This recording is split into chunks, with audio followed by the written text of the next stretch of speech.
호산나 주님을 찬양하며 믿음의 길 걸어가시는 우리 저와 여러분들 모든 성도님들 되었으면 좋겠습니다.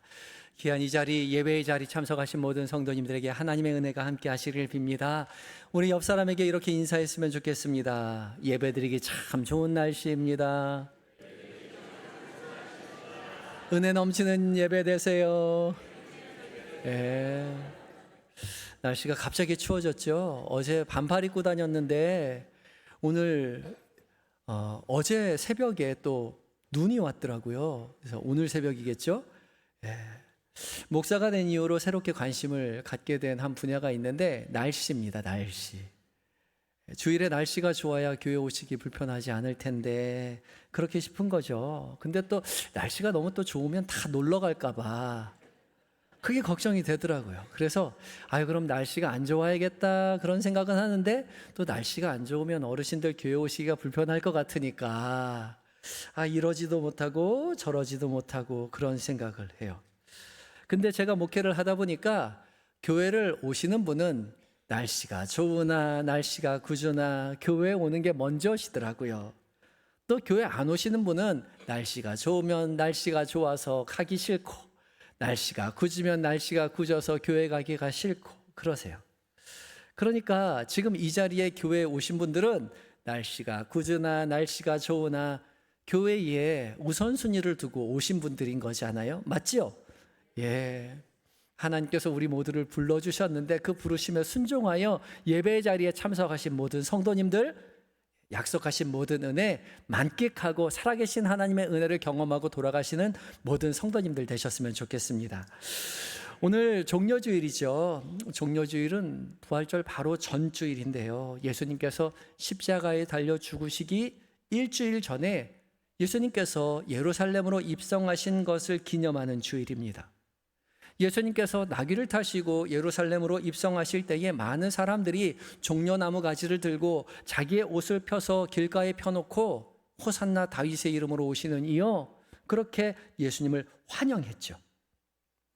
이 사건은 사복음서 모두에게 다 기록되어 있습니다. 그렇기 때문에 구속사적으로도 이 사건이 매우 중요하다는 걸 알 수 있는 거죠. 그래서 우리도 매년 부활절 바로 전주일을 종려주일로 지키고 있는 겁니다. 왜 예수님께서는 나귀를 타고 예루살렘으로 입성하셨을까요? 그것이 우리에게 의미하는 바는 무엇일까요? 오늘 말씀을 함께 묵상하며 은혜를 나누려고 합니다.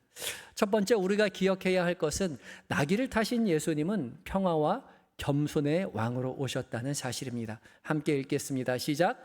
나귀를 타신 예수님은 평화와 겸손의 왕으로 오셨습니다. 오늘 봉독한 구약의 본문인 스가랴서는요, 예루살렘의 회복을 바라며 메시아의 모습을 이렇게 그려내고 있죠. 스가랴서 9장 9절의 말씀을 함께 읽어봅니다. 시작. 크게 기뻐할지어다. 예루살렘에 따라 즐거이 부를지어다. 보라, 내 왕이 내게 임하나니 그는 공의로우시며 구원을 베푸시며 겸손하여서 나귀를 타시나니 나귀의 작은 것 곧 나귀 새끼니라. 아멘. 스가랴는 바벨론 포로 생활 마치고 예루살렘으로 돌아와서 성전을 재건하였던 시기에 활동했던 선지자였습니다. 그토록 염원하였던 해방이었는데 정작 예루살렘으로 돌아왔더니 아무것도 없는 거예요. 모든 것이 폐허가 되었던 거죠. 현실은 너무나도 암담하고 비참하고 초라한데 이 스가랴는 그 암담한 현실 속에서도 오히려 기뻐하라고 즐거이 부르라고 그렇게 말하고 있는 것이죠. 왜냐하면 이스라엘의 왕이 임하실 것이기 때문이라고 말합니다. 당시 이스라엘은 왕이 없었거든요. 남유다가 바벨론에 의해서 멸망한 이후로 이스라엘은 왕이 없었습니다. 왕이 없기에 방황할 수밖에 없죠. 그런데 왕이 임할 것이라는 예언을 지금 스가랴가 하고 있는 것이죠. 보라, 내 왕이 내게 임하시나니, 보라, 히브리어 힌네인데요, 주의를 환기시키는 감탄사입니다. 이 말은 추상적인 희망을 말하는 것이 아니라 현실에 임할 구체적인 사건임을 드러내는 강력한 표현이죠. 보라 말이에요. 보라. 너희에게 주님이 임하신다는 것이죠. 나귀를 타고 너희의 왕이 임하신다는 겁니다. 그리고 바로 오늘 예수님께서 바로 그 나귀를 타시고 예루살렘으로 입성하고 계시죠. 바로 예수님은 하나님의 말씀을 성취하여 예루살렘으로 이스라엘의 왕으로 등극하고 계시는 거죠. 그래서 사람들은 나귀를 타고 오시는 예수님께 종려나무 가지를 들고 환호하면서 호산나 다윗의 이름으로 오시는 이여 가장 높은 곳에서 호산나 외쳤던 것입니다. 이 호산나라는 말은 지금 구원하소서라는 메시아를 향한 구원의 찬양이죠. 이스라엘 사람들이 지금 예수님을 왕으로 메시아로 모셔드리고 있는 겁니다. 그런데 예수님께서 하필이면 나귀를 타고 오셨단 말이죠. 왕으로 오신다면 당연히 말을 타고 오시는 것이 좋지 않을까라고 생각하겠지만 하나님께서는 이렇게 생각하는 사람을 위해서 굳이 말씀 가운데 너희의 왕은 겸손하여서 나귀를 타신다고 명확하게 말씀으로 해놓으신 것이죠. 당시 고대 근동에서 왕이 전쟁을 위해서 입성할 때는 당연히 말을 탔지만 평화로운 방문이나 화해 사절로 행차할 때는 나귀를 탔습니다. 나귀는 전쟁이 아닌 통치를 통한 평화의 상징으로 인식되었죠. 그래서 예수님이 나귀를 타신 겁니다. 이것이 하나님의 구원 방식이죠. 세상은 말로써 전쟁으로써 평화를 요구하지만 하나님은 말이 아니라 나귀, 전쟁이 아니라 평화로 진정한 세상의 평화를 주시는 분이시라는 거죠.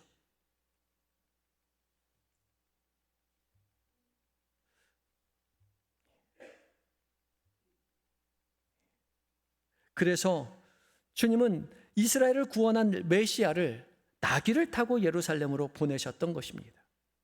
나귀를 타신 예수님은 이 땅의 평화의 왕으로 오신 우리의 주님입니다. 우리가 이 사실을 결코 잊어서는 안 되는 것이죠. 우리가 평화를 주러 오신 예수님을 우리의 마음 안에 왕으로 모셔드릴 때 우리에게 진정한 평화가 있다는 거죠. 칼로, 총으로 세상은 그것으로 진정한 평화가 올 것처럼 우리를 유혹하지만 우리에게 진정한 평화는 나귀를 타고 오시는 평화의 왕으로 오시는 예수님께서 주신다는 것입니다. 나귀를 타고 오시는 예수님이 주시는 진정한 평화를 맛보고 세상 가운데 전파하시는 저와 여러분이 되어야 할 것이죠. 또한 하나님은 너희에게 오시는 왕이 겸손하여서 나귀를 탔다 그렇게 말씀하시죠. 여기서 겸손이라고 번역한 히브리어는 아니인데 아니는요 여러분이 우리가 생각하는 겸손하다라는 의미를 좀 더 뛰어넘는 단어입니다. 우리가 생각할 때 겸손이라고 말하면 모든 것을 갖추었음에도 불구하고 자기보다 낮은 사람을 존중하는 태도 그렇게 생각합니다. 그런데 이 단어는 그런 의미가 아니에요. 기본적인 의미가 억눌리다, 고난받다, 가난하다 라는 의미를 가진 단어가 아니입니다. 그러니까 예수님께서 우리에게 겸손한 왕으로 오셨다는 것은 예수님이 억눌리고 고난받고 가난한 자로 오셨다는 거예요. 그래서 그것을 위해서 나귀를 타고 지금 임하셨다고 말하는 겁니다. 관념적인 겸손한 마음이 아니라 실질적인 낮아짐을 의미하는 단어라는 거죠. 이 말씀은 이사야서 53장 5절의 말씀과도 맥을 같이 합니다. 함께 읽겠습니다. 시작. 그가 찔림은 우리의 허물 때문이요 그가 상함은 우리의 죄악 때문이라. 그가 징계를 받음으로 우리는 평화를 누리고 그가 채찍에 맞음으로 우리는 나음을 받았도다. 아멘. 예수님의 겸손함이 바로 여기 있습니다. 그가 찔림을 받고 그가 상함을 받고 그가 징계를 받고 그가 채찍을 맞은 것이 겸손한 모습이라는 거죠. 그의 고난이, 그의 겸손함이, 그의 채찍맞음이, 그의 찔림이 우리 때문이라는 거예요. 나 때문이에요. 나의 허물, 나의 죄악 때문에 주께서 채찍을 맞으시고 십자가에 이미 달리셨습니다. 날 위해 고난 당하시기 위해서, 죽임 당하시기 위해서 일부러 나귀를 타고 우리에게 오셨어요. 이 은혜를 우리가 절대 잊어서는 안 되는 거죠.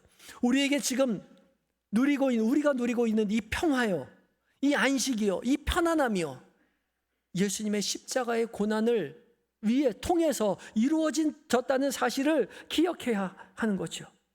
소중한 핏값으로 산 은혜의 자리가 바로 이 예배의 자리입니다. 그래서 이 소중한 시간을, 이 소중한 예배의 자리를 허투루 낭비해서는 안 돼요.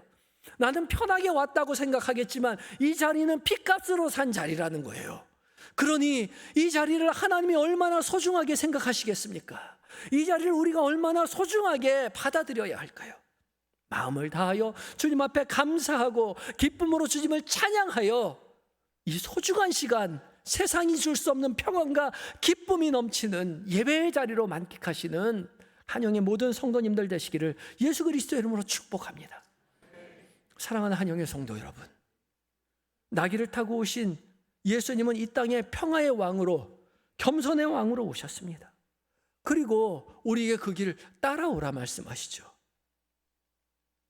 세상은 여전히 전쟁으로, 힘으로 자신을 증명하라고 말하지만 주님은 나귀를 타고 십자가를 지러 간 나를 따라 평화로, 겸손함으로 나의 제자됨을 드러내라고 그렇게 말씀하고 계세요. 그래서 우리가 주님의 제자라면, 믿음의 자녀라면 예수님처럼 겸손한 삶 살아야 돼요. 그저 넉넉하게 참아주고 이해해주고 용납해주는 삶으로 그친다는 것이 아니에요. 관념적인 마음을 가지는 것으로 부족해요. 실질적으로 그렇게 살아야 한다고요. 비난받고 희생당하고 고난당하고 스스로 가난한 자리에 가야 한다고요. 그 일을 위해서 주께서 부르셨습니다. 그 일을 위해서 우리가 이 자리에 서 있어요. 그러니 사랑하는 성도 여러분, 예배 마치고 우리끼리 교제할 때 그 겸손함을 연습해 보시기 바랍니다. 서로 이해하고 용납하고 용서하고 사랑하고 거기서 조금 더 나아가서 스스로 겸손한 모습, 낮아진 모습, 희생하는 모습, 수고하는 모습으로 한 걸음 더 나아가 보세요. 그걸 연습해 보세요. 그리고 우리끼리 연습한 그대로 그것 가지고 우리의 가정으로 가지고 가보세요. 그곳에서 실천해 보세요. 아니, 아내가 교회 갔다 오더니 변했어. 우리 남편이 교회 갔다 오더니 사람이 변했어. 우리 엄마가 교회 갔다 오더니 참 많이 변했어요. 그런 말 들어야죠. 다른 사람은 몰라도 네가 믿는 그 예수는, 너가 다니는 그 교회는 진짜인 것 같아. 거기서 뭘 가르치니? 나도 한번 가보자. 그래서 따라가 봤더니 한영교회더라. 그래야지요. 그래야 이곳이 진짜 교회지요. 겸손의 왕으로 오신 주님은 나를 따라오라고 주님 우리에게 말씀하세요. 그 길을 따라 나서시는 여러분들 되시기 바랍니다. 제자로 부름받은 한영의 모든 성도 여러분, 예수님께서는 겸손의 나귀를 타시고 믿음의 길 걸어가시, 십자가의 길 걸어가시며 그 길을 따라오라 우리에게 초청하고 계세요. 그 겸손함을, 그 고난받고 희생당해도 기쁨으로 걸어가는 그 평화의 길을 살아내시는 한영의 모든 성도가 되어서 주님의 참된 제자로 거듭나시는 저와 여러분이 되시기를 예수 그리스도의 이름으로 축복합니다. 두 번째 우리가 기억해야 할 것은요, 지금은 알 수 없어도 깨닫게 하실 날을 기대하며 믿음으로 그 길 따라가라고 말씀하고 계십니다. 함께 읽습니다. 시작. 지금은 알 수 없어도 깨닫게 하실 날을 기대하며 따라가야 합니다. 예수님께서 나귀를 타시고 예루살렘으로 입성하셨을 때 제자들은 예수님께서 나귀를 타셔야 하는 이유를 잘 몰랐습니다. 제자들은 알지 못했지만 예수님께서 나귀를 끌어오라 말씀하셔서 순종하여 나귀를 끌고 왔을 뿐이에요. 요한복음 12장 16절은 제자들이 이 일의 진정한 의미를 깨닫지 못했다는 사실을 기록해 놓았습니다. 16절 말씀 함께 읽어봅니다. 시작. 제자들은 처음에 이 일을 깨닫지 못하였다가 예수께서 영광을 얻으신 후에야 이것이 예수께 대하여 기록된 것임과 사람들이 예수께 이같이 한 것임이 생각났더라. 아멘. 요한은 요한복음을 기록하면서 제자들이 처음에는 이 일의 진정한 의미를 깨닫지 못하였다가 나중에 예수께서 영광을 얻으신 후에, 그러니까 십자가에 달려 죽으셨다가 부활하시는 그 하늘의 영광을 얻으신 후에야 예수님께서 나귀를 타고 오신 것과 사람들이 예수님에 대해서 환호를 누리며 종려나무 가지를 흔들며 호산나 다윗의 이름으로 오시는 이여 가장 높은 곳에서 호산나 그 환호하였던 것의 진정한 의미가 무엇인지 깨달아졌다는 거죠. 그때는 몰랐습니다. 표면적인 이유가 있긴 있었어요. 사람들이 예수님을 환호했던 표면적인 이유가 있었습니다. 17절과 18절 말씀 함께 읽어봅니다. 시작. 나사로를 무덤에서 불러내어 죽은 자 가운데서 살리실 때에 함께 있던 무리가 증언한지라. 이에 무리가 예수를 맞음은 이 표적 행하심을 들으셨습니다. 아멘. 사람들이 환호한 이유는 나사로를 무덤에서 불러내어 죽은 자 가운데서 살리실 때 함께 있던 무리가 증언했단 말이죠. 바로 이전에 죽은 나사로를 살리시는 그 기적을 경험할 때에 그 옆에 섰던 무리들이 예수님께서 나귀를 타고 오시는 장면을 보면서 저분이 바로 그분이라고, 죽은 나사로를 살리신 분이라고 옆에 있었던 사람들이 증언했더니 무리들이 저 사람이야말로, 우리를 죽은 자 가운데 살리신 그 사람이야말로 우리를 구원하실 메시아가 틀림없다라고 생각하고 환호하며 자신의 옷을 밑에 깔고 종려나무 가지를 흔들고 호산나 다윗의 이름으로 오시는 이여 가장 높은 곳에서 호산나 외쳤다는 거죠. 얼마나 그 무리가 많았던지 예수님을 죽이려 했던 바리새인들조차도 우리가 했던 모든 일이 쓸데없다라고 말하고 모든 세계가 저 예수를 따르지 않느냐라고 말하였던 것입니다. 죽은 사람을 살릴 정도의 능력이라면 당연히 이스라엘을 구원해 줄 능력이 있는 메시아가 분명하다고 생각했어요. 그래서 예수님을 맞이했지만 그 정도로만 알고 있었던 거죠. 예수님께서 겸손한 모습으로 로마에 잡혀서 십자가에 달리시자 사람들은 모두 예수님을 버리고 떠나갔습니다. 자신이 기대했던 메시아의 모습이 아니었던 거죠. 이런 무지한 모습은 제자들도 마찬가지였어요. 주님을 따르겠노라고 주님을 따라 나섰지만 예수님께서 십자가에 달리실 때에 다 뿔뿔이 제자들도 흩어졌죠. 도망갔습니다. 숨어 있었어요. 그러나 예수님께서 영광을 얻으셨을 때에, 부활하신 예수 그리스도를 다시 만났을 때에 이 모든 것이 다시 생각이 났다고요. 깨닫게 되었다고요. 예수께서 나귀를 타신 진정한 이유와 사람들이 호산나를 외치며 환호한 진짜 이유요, 십자가에 달려 죽으심으로 온 인류를 구원하신 그 구원의 능력, 그것을 그제서야 깨닫게 됐다는 것이요. 우리는 이해해야만 따라갈 수 있다라고 생각하지만 아니요, 이해하지 못해도 따라가야 진짜 제자인 겁니다. 원래 제자들은 스승의 말을 다 이해할 수 없어요. 예수님의 말씀을 다 이해하지 못합니다. 이해하지 못하지만 스승님이, 우리 주님이 말씀하시기에 따라 나서는 거죠. 순종하는 겁니다. 그리고 순종하다 보면, 따라가다 보면 언젠가 하나님께서 그 모든 이유를 깨닫게 해주실 때가 있다는 거죠. 그제서야 하나님께서 그래서 나에게 그런 일을 시키셨구나, 그렇게 고백하게 되는 거죠. 1997년도에 제가 여름에 영락교회 대학부에서 우즈베키스탄으로 단기 선교를 간 일이 있었습니다. 나이가 조금 많았지만 대학생들과 함께 우즈베키스탄에 단기 선교를 갔어요. 가서 열심히 사역하고 왔는데 같이 동행했던 한 여자 집사님께서 저를 좀 좋게 보셨는지 이번 주 금요일에 을지로 지하보도에서 노숙인 봉사하는 데 와서 기타 좀 쳐주면 안 되겠느냐고 그렇게 부탁하셨어요. 저는 당연히 안 된다고 말씀드렸습니다. 제가 기타를 잘 못 치거든요. 그래서 저 못 갑니다, 그렇게 말씀드렸어요. 저 말고 기타 잘 치는 분, 그 사람 데리고 가세요 그랬는데, 그런데도 계속해서 저한테 꼭 한 번만 와달라는 거예요. 그래서 딱 한 번이라고 말씀드리고 따라갔죠. 가보니까 담당 목사님 한 분하고 한쪽 팔에 장애가 있으신 할아버지 집사님 한 분하고 그 여자 집사님하고 딱 3분 계시는 거예요. 기타 메고 은박지 매트 10개 메고 김밥 사들고 을지로 입구에 있는 뿌랭땅 백화점에 전도하러 갔습니다. 노숙인들이 모여있는 그 자리에 제가 매트 10개 깔고 기타 치고 찬양인도 하고 목사님 잠깐 말씀 전하시고 제가 김밥 4줄씩 쭉 나눠드렸어요. 그러고 교회로 돌아왔죠. 딱 한 번만 갔을까요? 아니요. 꼬박 3년을 갔습니다. 사람이 없는 걸요. 제가 생각해도 사람이 없는 거예요. 어떻게 팔을 못 쓰시는 그 할아버지 집사님한테 김밥을 매트를 맡겨요. 제가 안 갈 수 없었잖아요. 근데 그 해 제가 8월부터 시작을 했는데 9월 중순이 되자 30명 오던 노숙인이 그 다음 주에 50명이 오고요. 그 다음 80명이 오고 그 다음 주에 120명이 와요. 4줄 주던 김밥 3줄씩 드렸고요. 3줄 주던 김밥도 모자라서 2줄씩 드렸어요. 2줄씩 드리니까 막 와서 막 항의하시더라고요. 우리가 이거 먹고 어떻게 사냐고요. 그래서 그날 저녁에 회의를 했습니다. 그 여자 집사님이 목사님 이 돈이면 밥을 하면 다 같이 먹을 수 있으니 밥을 하시죠. 목사님 말씀하시는 거예요. 밥을 누가 합니까?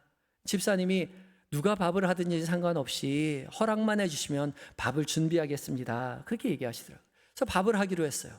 밥을 누가 했을까요? 제가 했어요. 그 집사님하고 저하고 둘이 했어요. 그날로 당장 황학동 시장 가서요. 국그릇 큰 거 사고요. 숟가락 한참 사가지고 와서 교회 식당 가서 50인용 솥에 쌀 씻는 등 마는 등 해가지고 밥하고요. 얼갈이 배추국 끓이고 김치는 배달 받아가지고 다 가지고 가서 국에다가 밥 말아가지고 숟가락 꽂아가지고 그렇게 드렸습니다. 이 많은 걸 누가 들고 가나 싶었는데 제가 봉사한다고 하니까 대학부 동생들이 한 10대 명이 와서 봉사해 주기로 했고요. 제가 또 나이가 많으니까 청년들을 알고 있어서 대학 청년부, 영락교회 청년부에 트럭 가지고 있는 형이 가지고 와서 그 다 날라주셨어요. 봉사자만 30-40명으로 불어났던 거죠. IMF 다 겪어보셨죠. 그때 얼마나 노숙인이 많았는지 몰라요. 평균 350분이 식사를 하셨고요. 많게는 600명까지도 매주 2번씩 오셔서 식사하셨어요. 을지로 지하 뿌랭땅 백화점에서 을지로 입구까지 5명씩 한 50m 줄을 쭉 늘어서서 제가 앞에서 찬양 인도했습니다. 아니 잘 못 치니까 CCM 가수하는 노문환 목사님이라고 계세요. CCM 가수 1세대인데 오셔서 기타 쳐주시고요. 홍수철 아시죠? 홍수환 동생 철없는 사랑 부르신 그분이 오셔서 옆에서 기타 쳐주셨어요. 그리고 세리미용실에서 와서 머리 깎아주시고 옆에서 율동하시고 인도주의 의사협회에서 와가지고 옆에서 의료봉사해 주셨습니다. 3년 노숙인 봉사하면서 정말 많이 배웠습니다. 오후 4시쯤 가서 밥하기 시작해서 설거지 해가지고 다 정리해 놓고 집으로 돌아오면 한 새벽 2시쯤 됐었는데 그때 얼마나 행복하게 봉사했는지 몰라요. 노숙인들 가보면 피하게 되지만 그 자리에 가까이 가보면 그분들도 다 살아가는 사람들의 방식이 있는 거죠. 그 나라가 있어요. 그 세계가 있어요. 그분들 얼마나 열심히 예배드리는지 몰라요. 막 찬양하다 보면요 약주 한잔 하시고 저한테 와서 자기가 특송하겠노라고 그렇게 말씀하시는 분 계세요. 그리고 어쩔 때는 자기가 취업을 해서 첫 월급 탔다고 헌금 가지고 오시는 분도 있고요. 또 마치고 돌아가다 보면 그 지하보도에 상자 깔고 누우셔서 성경 필사하시는 분도 계세요. 얼마나 믿음이 깊으신 분들이 노숙하시는 분들 중에 있는지 몰라요. 제가 얼마나 큰 은혜를 받고 지났는지 몰라요.